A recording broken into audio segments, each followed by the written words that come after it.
Oh, it's a really good question. I've been studying Brene Brown's Dare to Lead lately, and I've mentioned Mel Robbins earlier. And I remember being very young and knowing there was a leader in me and not having the opportunity or taking the opportunity to really express that. I can look back at experiences where somebody challenged me when I stepped up to lead, and I just stepped back. And it's like, I'm not going there. I can't handle. Maybe they're right. So I stepped back, and the older I got, the braver I got. Funny how that happens. Oh yeah, I don't care. I don't need to please everybody. I actually had a coach when I first came up with the Purgatory Relief Coach for people who think marketing is hell. Quite a well-known person online, and she says, "Don't use that. That probably won't work for you." And I let her talk me out of it for a while, and lost a good couple of years where I would have been really comfortable, because I went back to it maybe mid last year and tried it out in select places, and I knew it was my step forward. That was part of the leader of me stepping forward again and saying, I'm quirky, I'm intuitive, I have business sense, I have marketing, I've got training, I've got a lot of writing and publishing history. I know what I'm talking about, and I'm willing to put myself in the line of fire to tell people, have people laugh at me, and I do it because I know that it resonates with my perfect market.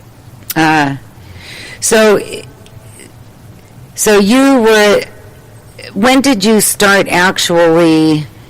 When did I first get into business and marketing? Yes. 1971. So a couple years ago. A few years ago. Yes. And I got into it when I was on the farm because I had an opportunity to get some training through Michigan Farm Bureau, because we were involved with Farm Bureau, and I took every course that they offered, including their spokesperson training. And back in the late 1970s, I think we had the PBB incident here in Michigan where the fire retardant was accidentally put into cattle feed, and thousands and thousands of dairy and beef cattle in Michigan had to be put down because of the poison. I was a spokesperson during that time. I got to go to the governor's press conferences, things like that.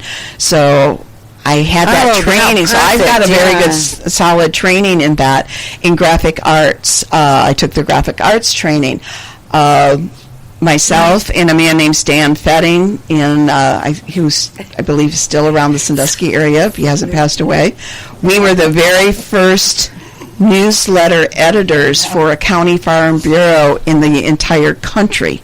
And that got me into the writing side of things, and then I started doing magazine articles, and eventually the books came, and it all went from that. And I got radio and television exposure because I was their on-air correspondent for Channel 5.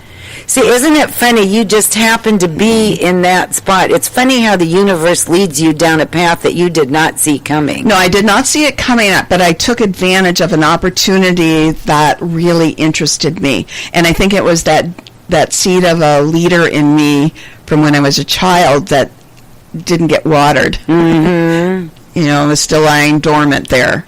It's very interesting. I love hearing stories like that. So then, when did you meet Dennis? Probably 1992, when he had a restaurant in Lexington. And I really didn't know him then.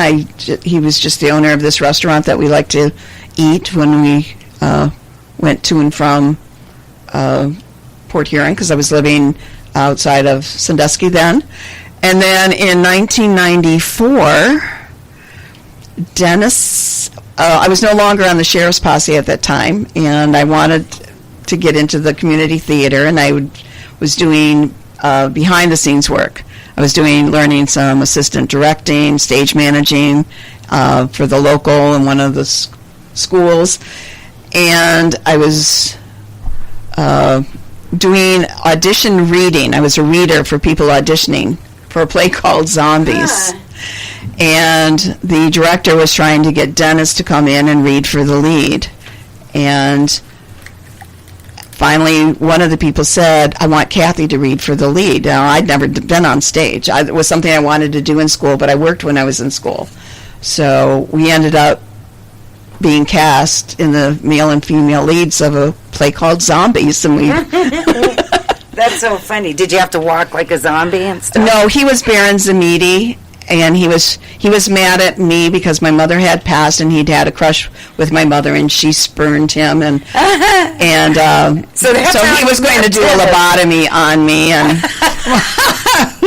did he? No, we got him in the end. Oh, that's so funny. That's a funny way to meet, isn't it? But I love it because it was an interest that both of you had. Yes, that's a beautiful way. And we still do community theater to this day. I remember you were just in a play not too long ago. I was in Dixie Chicks, Dixie Swim Club, which is a wonderful. Was that at the Bay City Players? That they did do it. This was, but the one I was in was at Port Austin. Okay. Yeah, because I saw I played Bernadette. Oh, yeah, Bernadette the Redneck. Yeah, okay. I love going to those plays. Yeah, me too. It's so much fun. I want to be in one, but not a big part. Tell them. Start somewhere. I know. Tell them, audition. You know what Dave said? I told Dave that the other day, and he goes, well, it's about time. I've been waiting for you to say that. What? Oh, that's funny, I know. Try out for a musical, because they always have I can't sing. No, I can't either, and I was in Adam's Family and had to do a little bitty solo. A little bitty solo. But in a musical, there are usually large casts of extras. Okay. So even if you can't sing well, they need people on stage. It's a good way to transition in. Mm-hmm. I've had several main roles, and they've all had to sing, but thank God I've either been drunk or something else. So my poor singing skills really didn't hamper anything. Oh, good. It elevated it. Good. So how long have you and Dennis been married now? 2003. Very good. So well, and I every now and then your wedding picture shows up. Yep. I think you wrote something recently about your mother. Was it your mother's birthday or something? Well, my stepmother passed away a few weeks ago. And you had that wedding picture. She had loaned me her shawl to wear because we were married in the historic church at Huron City Museum, and we came into Port Austin in a white horse-drawn carriage. Isn't that lovely? Oh, my. Very nice. Wow. I love when you post those pictures. They're very nice. So what is your favorite thing about your life right now? The flexibility and freedom I have with it. Very good. And what is your absolute favorite memory? From little or now? Anytime. I think coming out of the coma on my 19th birthday, would have actually been the next day after, because I spent 24 hours kind of coming in and out of it. And that's when I really said to my intuition, okay, I know I'm supposed to do something with my intuition. I've always been intuitive. I've never questioned that. I did realize about 9 years old that not everybody sees and hears and intuits things the way I do, at the level of intensity I do. But I remember coming out of the coma and saying to myself, okay, I got the message. I'm supposed to do something about this now. And that's really where I stepped up with the leadership and the books, and took that extra leap to become that ambivert, where I was choosing to be in the limelight, let the inner light shine. Yeah, and very good. Kind of stoked it a little bit. So what is your favorite downtime pastime? Doing absolutely nothing. That's mine. I can relax like I'm a cat. So cat naps are wonderful. Having somebody cook for me and bring me an impromptu meal is wonderful. I love to read. I love to travel. I don't get to travel as much as I used to, but I love to travel. But really, just staying home, whether alone or whether Dennis is around. I don't have to be out in a crowd. I like I like to visit cities. I like to be out with my friends, but I'm perfectly happy being home all by myself. See, that's how I am too. I think I am one. Yeah, you're an ambivert. So if there was one thing that you wish I would have asked you and I didn't, what is it? Oh, let's talk about where they can download the Shy Guide to Self-Promotion. Yes, let's. Okay, they can go to my main website, rockingyourpath.com/shy, SHY -GUIDE. So that's rocking with an ING, yourpath.com/shy-guide.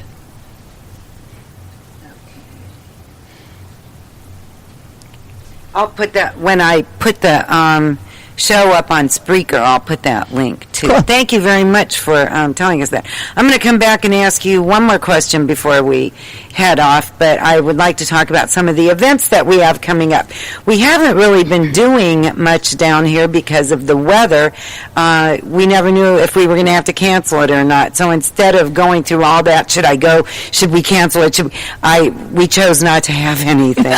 It was so much safer that way. But we did have what was it called? We did drum meditation, but then we did a community drumming and that was really fun. But we're having another drumming meditation with Strong Heart Drum Medicine, and that's on April 13th. Oh, that sounds wonderful. It is so wonderful. Even if you don't meditate, this is what Ool Party from Strong Heart Drum Medicine says, that the vibrations from the drum are healing. And they give a whole little talk in the beginning about fight or flight, and how our bodies are in a state of stress. So much in this, we already talked about that a little bit, in our days now, they're so full of stress. And I was like a noodle afterwards. And I laid on the floor, not on a mat, on the floor. And I thought my back was going to hurt when I felt great. That's awesome. I still can't get over it. So we're doing that again on April 13th at 11 o'clock, right here at 515 Adams Street. That same day, we have a group that is called the Spiritual Evolution Gathering.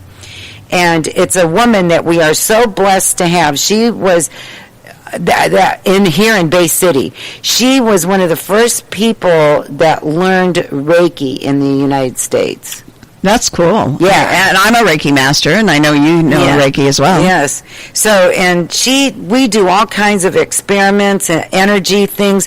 We did that Mashimoto experiment with the rice, where we talked really mean to one of them, ignored one, and loved one. And the one that we loved and spoke nicely to actually got red mold on it. The one that we were mean to turned this ugly color and had green mold all over it. And the one that we ignored, the water got milky. Aww. And that was all. So it didn't grow anything. Right. Isn't that something? Well, you're talking to somebody who understands that we are energy. Right. And we live in an energy world. Right. So. And that's what we talk about at these. So that's at 2:30, the second Saturday of every month. So mark your calendars to come to that because it's just wonderful.